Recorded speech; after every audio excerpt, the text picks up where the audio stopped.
Di balik hiruk-pikuk pembangunan dan aktivitas masyarakat di Tangerang Selatan, masih terdapat kelompok-kelompok masyarakat yang menghadapi keterbatasan dalam memperoleh akses pendidikan yang layak. Bagi sebagian anak, belajar bukanlah hal yang mudah untuk didapatkan. Kondisi ekonomi keluarga, minimnya pendampingan, hingga lingkungan yang kurang mendukung seringkali menjadi tantangan dalam menumbuhkan semangat belajar mereka.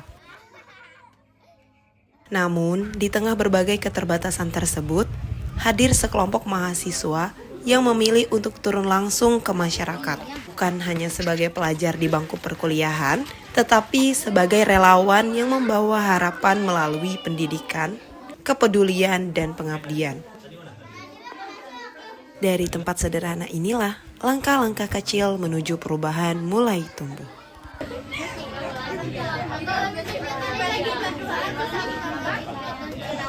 Alhamdulillah udah ada perbedaan, misalnya tadi anak banyak main, sekarang alhamdulillah ada ngajinya juga gitu. Terus pas sudah ikut ini jadi kayak rajin ngaji atau jadi hidup atau kayak gimana gitu? Kalau rajin ya alhamdulillah rajin. Kalau niat ngaji emang saya ingin namanya anak ya, yang kita didik yang benar. Waktu yang ngaji-ngaji, waktu yang main gitu aja. Kalau PSU saya minta diperpanjang biar anak saya juga bisa sampai baca Al-Quran gitu aja. Sebagai salah satu bidang sosial kemasyarakatan di bawah naungan LDK Syahid UIN Jakarta, Pos Solidaritas Umat atau PSU hadir sebagai bentuk nyata kepedulian mahasiswa terhadap masyarakat. Berdiri sejak tahun 2001, PSU dibentuk untuk menjalankan peran dakwah sosial melalui berbagai program pemberdayaan umat, khususnya di bidang pendidikan. Melalui pembinaan desa binaan dan pendampingan masyarakat, PSU berupaya menghadirkan akses belajar, menumbuhkan semangat pendidikan, serta membangun kepedulian sosial yang berkelanjutan.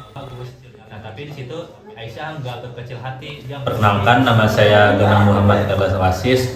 Di sini saya selaku perwakilan dari PSU atau Pos Solidaritas Umat. PSU sendiri hadir bertujuan sebagai wadah kader LDK Syahid maupun masyarakat umum mahasiswa Jakarta untuk hadir dalam ibadah sosial. Karena kita tahu bahwasanya ibadah itu bukan hanya antara ibadah kita dengan Tuhan, bukan hanya hubungan kita dengan Tuhan, tetapi juga bagaimana kita menjalin hubungan dengan orang sekitar kita, termasuk dengan bermasyarakat. Kita sadar bahwasanya masyarakat ini sudah di ujung tanduk, di mana moral itu sudah tidak lagi pada tempatnya. Pun kita bahwasanya sadar bahwasanya pendidikan itu adalah kunci dari bagaimana kita tetap mempertahankan akidah kita, mempertahankan akhlak kita di tengah masyarakat ini. Kita semua sadar bahwasanya mahasiswa itu merupakan agent of change. Nah, maka dari atas kesadaran tersebut, PSU hadir untuk menjembatani antara masalah yang kita temukan menjadi sebuah solusi konkret, di mana kita hadir di tengah masyarakat, kita hadir di tengah anak-anak melalui pendidikan, melalui kegiatan sosial lainnya, supaya kita bisa menjawab tantangan pada masa kini. Hingga kini, puluhan relawan terus terlibat dalam berbagai kegiatan pembinaan yang menjangkau anak-anak dan masyarakat di desa binaan. Saya Muhammad Sabil Haki, bisa dipanggil Haki. Saya di sini sebagai relawan pengajar di PSU. Nah, tujuan saya awalnya tuh karena memang saya kan dari Fakultas Tarbiyah kebetulan, dari keguruan yang mana saya ingin mencari pengalaman mengajar lah. Kebetulan juga di sini kan lagi butuh pengajar gitu buat anak-anak di desa binaan PSU. Nah, saya sekaligus saya mencari pengalaman, juga mencari manfaat lah, supaya saya bisa bermanfaat di PSU ini, di acara mengajar ini. Menurut saya pribadi ya, manfaatnya mungkin banyak ya.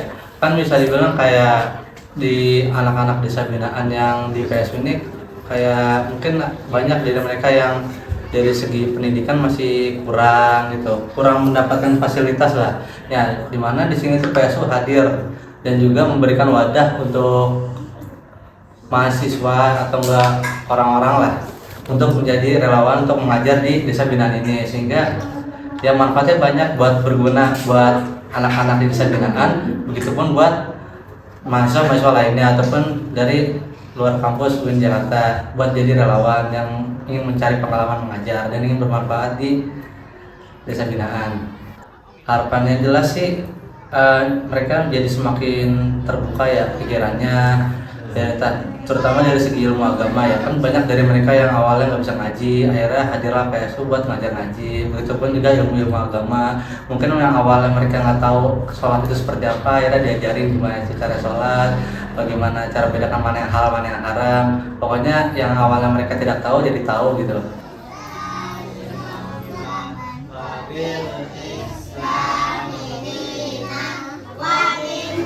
Pemberdayaan bukan hanya tentang bantuan materi. Pemberdayaan adalah proses membangun harapan, menumbuhkan semangat belajar, dan membuka peluang bagi masa depan yang lebih baik.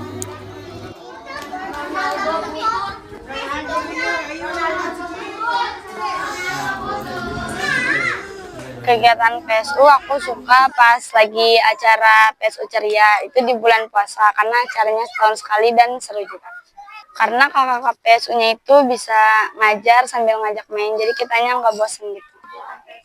Yang aku pelajari itu mulai dari cara membaca yang benar, makhorijul hurufnya, tajwid, dan kisah-kisah Nabi.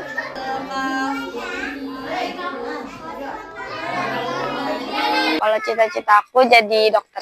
Kakak favorit aku sebenarnya dari PSU sebelumnya ada, yaitu kalian. Kalau kakak PSU yang ini?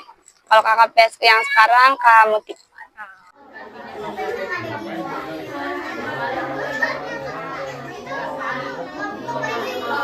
Perubahan tidak selalu terlihat dalam angka.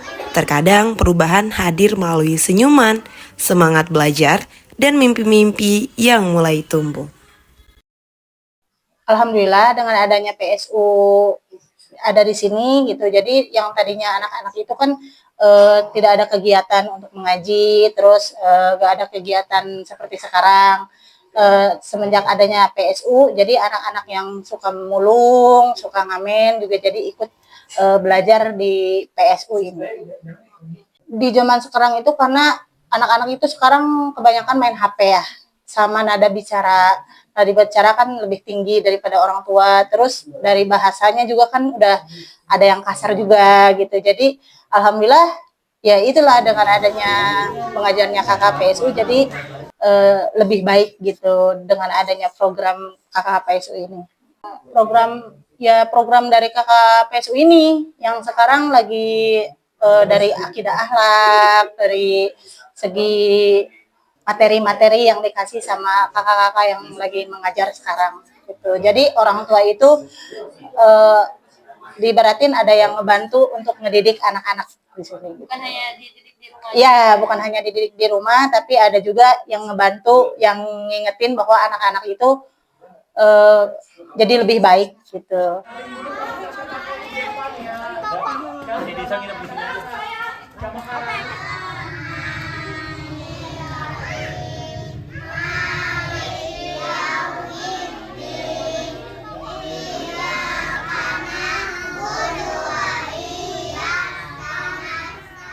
Perubahan besar seringkali lahir dari langkah kecil yang dilakukan secara konsisten.